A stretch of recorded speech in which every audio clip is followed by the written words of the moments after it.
tuan thi senin min kan an se dong duka tuan nun min te aro pui lut sia sia sen rual anilo o kanun ama chuang chuak mai ro ei thi senai kan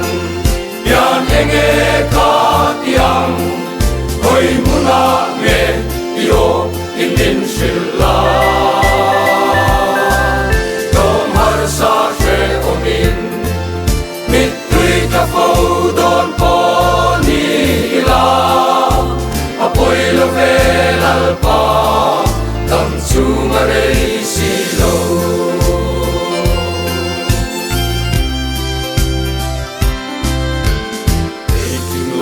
berle tiang him zo lo po katuan nun min bua sai sa mun nom chu ama fa na chu ram ka chan don wangin katana nu ber chu lalli swani ei thi senai kan yan enge ka tiang hoi muna nge yo in min shilla dong har sa she omin mit tui ta fo don po ni la apoi la vel al pa tam chu mare si lo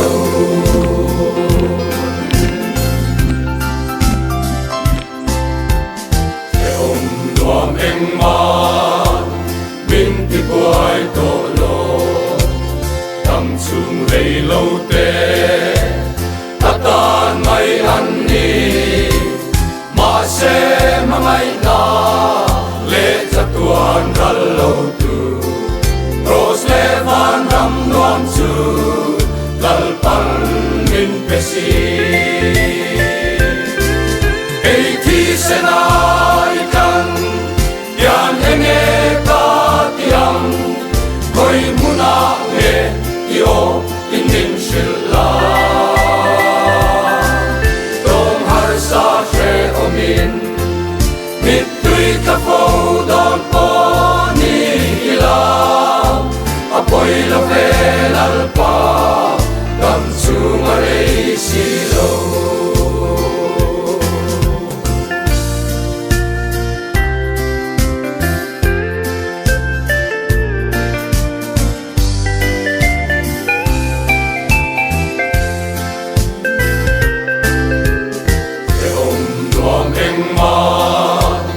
min ti quai to lo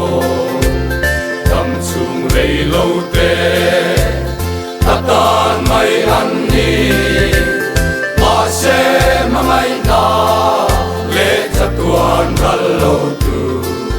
ros le van ram nuam chu lal pan min pe si ei thi senai kan yan enge ka tiang hoi muna nge yo in min shilla dom har sa she omin mit tui ka fo don po ni la apoi la vel al pa tam chu mare si lo ei thi senai kan yan enge ka tiang hoi muna nge yo in min shilla dom har sa she omin mit tui ka fo don po ni la apoi la vel al pa tam chu mare si